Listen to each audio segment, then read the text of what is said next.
Folks, the nostalgia tour for K-pop continues. This time we are checking out Brown Eyed Girls Abracadabra. Funny enough, this is the first Brown Eyed Girls music video I've ever watched, first Brown Eyed Girls song I've ever listened to. And I shout outs to KingsOD16. I know he's not active as a YouTuber anymore, but this was like he put me on to this group. He put me on to this because he was just like, yo man, if you want some mature women in K-pop, like that's them right here. And I'm like, okay, I'm down for it. I didn't know how mature Brown Eyed Girls was really getting down into until, you know, we experimented and saw so many of their songs. And shout outs to Wormhole, because we were just talking about that before we pressed the record button. Look, Brown Eyed Girls is my second favorite K-pop woman group because they did grown woman music, and once I saw this I was hooked. Like and I chose this one because everyone loves Abracadabra. Like, I love it too. It's not my favorite, but I became so obsessed with Brown Eyed Girls. I stand Brown Eyed Girls and all their solo work too. And they're the one of the girl groups that top women groups that I'm always just like, yes, just every time they are taking photos together, I'm just like one step closer. Closer. I believe that they're all on different record labels now, but I'm always just like, yes, one step. And now I'm thinking of Narsha Beatty Bop, like Beatty Bop Bop. Oh my god, like god. And then I think of Sunny Hill, who's on like, oh my god, and Miro's like solo, and I love Brown Eyed Girls so much. I like. This is not the video I would have chose for us, but I know that this is the video that everybody loves, and it will get you guys talking and reminiscing and like going back in time. Like this was a lot of our introduction to this group, and it's iconic. I think it surpasses like even Korea now in the pop culture zeitgeist. Like obviously people know that it's kind of one of those things that goes viral every once in a while, and it's like when we watch it, we will be refreshed as to why. So I haven't seen this video in like the whole video in years. Yeah, it's I mean, blast from the past right now. Yeah, making me thinking of Ghan's Paradise Lost. If you remember that video, the controversy. Oh man.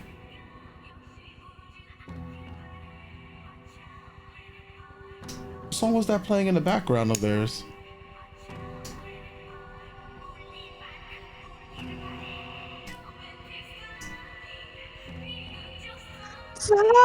I know this song. I listen to this song constantly. Why is it not? Well, that dress was doing things. Iconic. Yeah.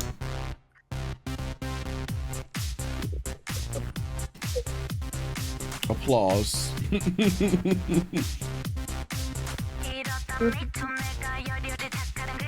Hey.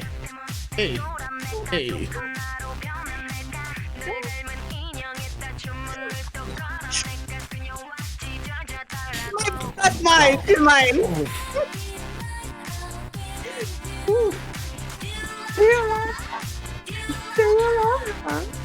Yo, the aura farming that was going on in, you know, K-pop during this time, man.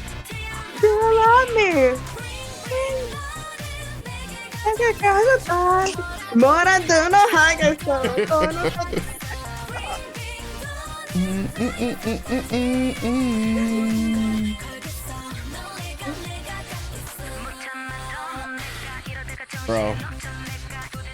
Yeah. That's grown woman shit. Grown woman shit.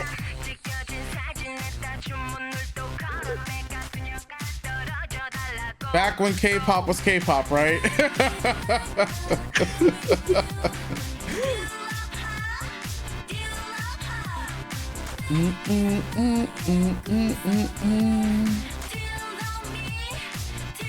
Some boy done mess up her pantyhose and everything, bro.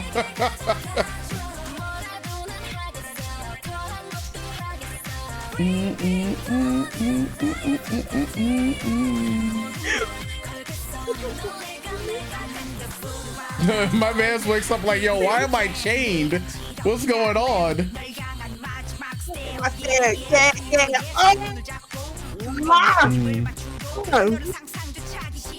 Oh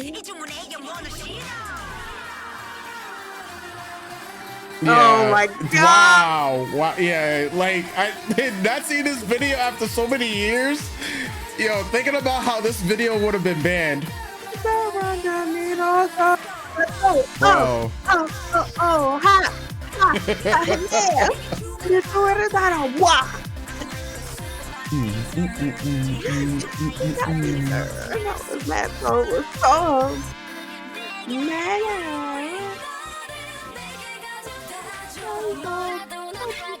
Craziness. What the heck is well, you know what's funny? We just watched 4 minutes volume up and this today. Everyone got like Rockwilders, bro. That's how you know you're a bad bitch, right? You gotta walk around with them Rockwilders.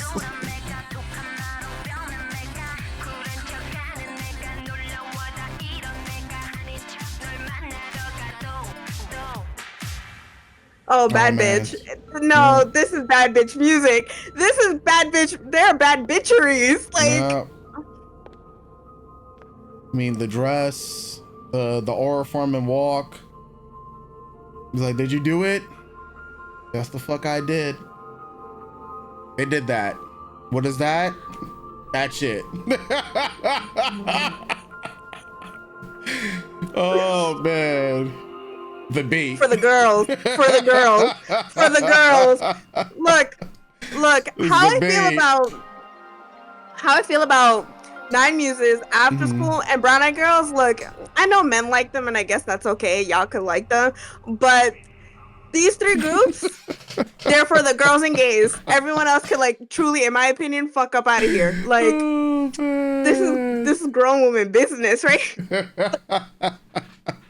No, like, I was like, because I know when, like, I really got into K-pop, like, this, like, wasn't the start. Like, for me, the start of, you know, getting into Korean pop music was 21 and Wonder Girls, but not really just engaging with their music, not really their music videos. And then when I moved to New York, it was, I think this song had just come out, but also it was around like the same time like G came out, and I was like, yeah, that's cool, I guess. Girls' Generation is just too cute for me. And then I saw this, I was like, no, this is them in After School. I was like, no, y'all, this you guys like that little kid shit? Like, no, like, look, I say that now after all these years. I love Girls' Generation. I'm like a huge Girls' Generation stan. I'm a So One for life. But at the very start, I was like, nah. That's little girl stuff. That's for the little girls on the playground. This is some grown woman shit right here. This is our business. Everyone else can fuck. You don't get it? That's okay. You don't gotta get it. I'll take Brown Eyed Girls off for my, like, oh my god, it's so good. It's so good. It's so good. Yeah. 10 out of 10. 10 out of 10 song. Like 100 out of 10 song, 100 out of 10 video. I'm just like, if it wasn't for certain clothing choices, I think mostly for the backup male dancers, to me it very much feels like a video that could fit at any timeline. And I just love the dance portion section, the color blocking. To me, that's what stood out the most, that each woman had their own specific color, and like when they were on screen, you just like, and I love that everyone gets their focus. I love that Miro is like on the throne or farming and like when I heard her rap, I was like, no. All you other little girls need to step up out of here. The queen has arrived. They tell me shit. The queen has arrived. And like seeing Narsha is my bias. Narsha is my like I mean they're all my bias, but like she's like I'm still so upset for her. Like oh my god. Like it's definitely one of those songs, and the cool factor of it, like there's just a coolness about the song itself, about the music video, about them, that thinking back, I'm like, oh, it just makes so much sense why this blew up as big as it did. And then thinking about like the shift that was happening in K-pop at the time for acts, how you start out with like a cuter concept, because even they started out with a more like, I wouldn't say cutesy wootsy, but they do have their music videos before this are in a much lighter tone. Some of them, but like, yeah, it was like dark, like where we have light and then dark, and everyone gets like a dark version of themselves. Like it would be like Oh and Run Devil Run or and stuff like that. And even thinking about like the boy groups at the time too, kind of transitioning into that, like, see, we're growing up because we wear darker clothes and darker makeup now because our eyeshadow is yeah, our like this now. eyeshadow is a bit tad darker now, so we're hard, you know, we're But dark. like Yeah. After getting into them and then even going back to their previous singles, I was like, oh no, they were always very much on this trajectory. Like I said, I became such a fan of theirs. Like I'm obsessed with Brown Eyed Girls. That yeah, to me, where they started to the last single that we got from them as a group, even thinking about like since we talked about it before, like Warm Hole, I'm just like, yeah, no, it makes total sense that this group would come out with a song like that. Like it's not out of the realm of like, whoa, that's shocking. Even thinking about like all their solo work, like I'm just like, no, yeah, this it makes so much fucking sense. Yeah. And I'm sorry, I sound mad stuffy. I'm a little sick, but like now she's gonna see this and she's gonna be like, girl, why you sound like that? I'm like, I don't always. I'm so sorry. Yeah. Oh god, like Yeah.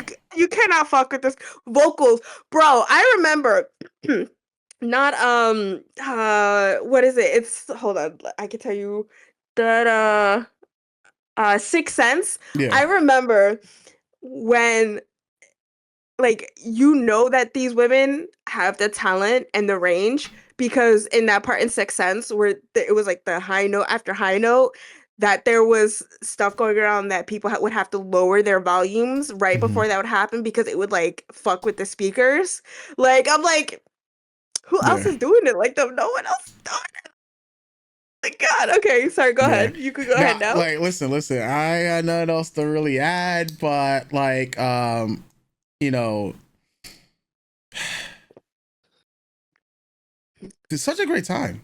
This was just such a great time in the industry, man. Truly, I think back, every song, even the ones I don't like, are still fucking bangers. Like, yeah, this came out 15 years ago, which is crazy. 2010. To know that we had it this great, as second gen fans and into the third gen, the longevity of this group, and it's just being on YouTube as well, often talking about like trying to like I just remember fighting the good fight for sexy concepts in K-pop because we were out, we were the strongest warriors because people were hating on this type of concept. Like they were just like, nah, this is what's wrong with the industry. We don't want to become like the American industry. I'm like, yo, you gotta let people express themselves. Like, listen, like the American industry, like, of course it's sexualized and whatnot, right? At that time, it still is to this day. It's just, we know sex sells, right? But it was like this whole thing where you can only be pure, you can only be a Yagyo, you can only be really just cutesy and whatnot.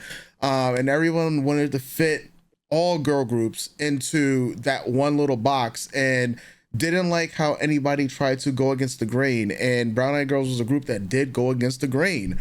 They had a mature sound to literally the majority of their entire discography, mature concepts, exploring womanhood, and that I felt like needed to be respected more and needed to be showcased, right? Obviously there were sexy concepts that were just OD and were rightfully banned, right?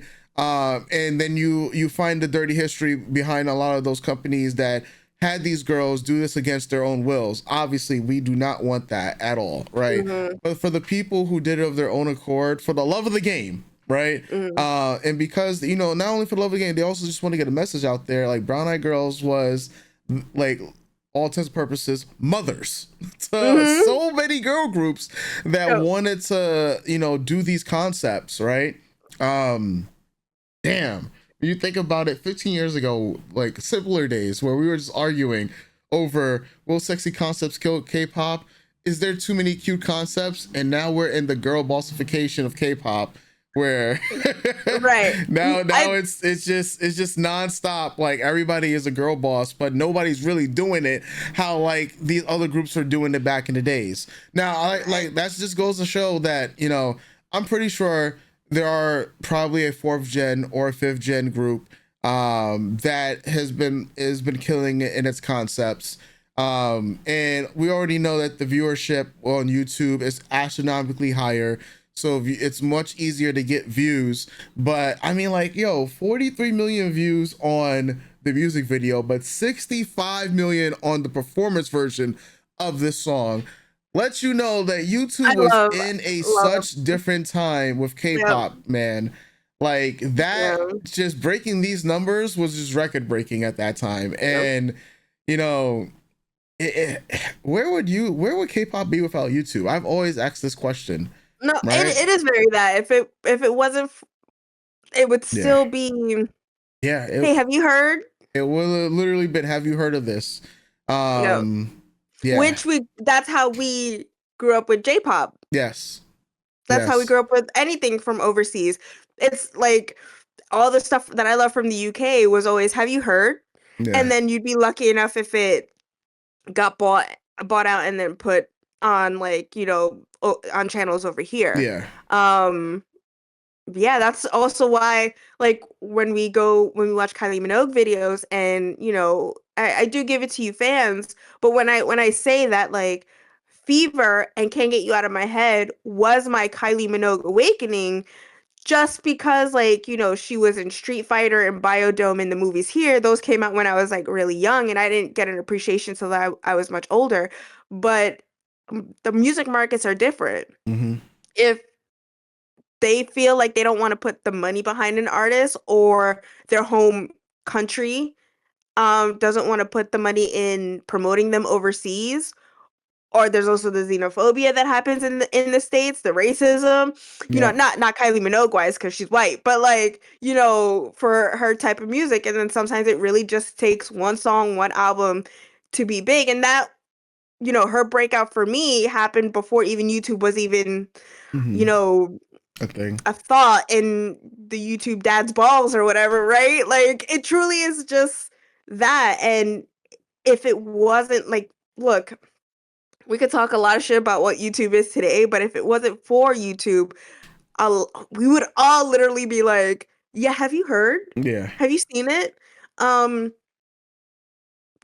crazy. It really would be. It really, really would be. Yeah. And I just want to say, on, like, the topic that you said about, like, you know, them saying, like, these kinds of concepts back, like, in 2010 and even still now, kind of, that it would ruin K-pop. I gotta bring over the conversation that we had in the Nine Muses, in Kylie Minogue, and we just did a 4-minute music video.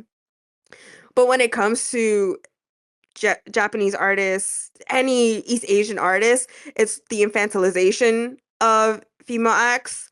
It's sexism, it's misogyny. The sexism and misogyny goes through every industry all over the world for female acts, for women in the industry. But it's like, no, they're, you know, they have to be pure, they have to be innocent, they have to be, and it's just like, are you saying that because they're Japanese or because they're Korean? Or, like, what really is the thought process here? Like, it doesn't hurt anybody that women grow from a 19-year-old pop singer to still be a pop singer at 30.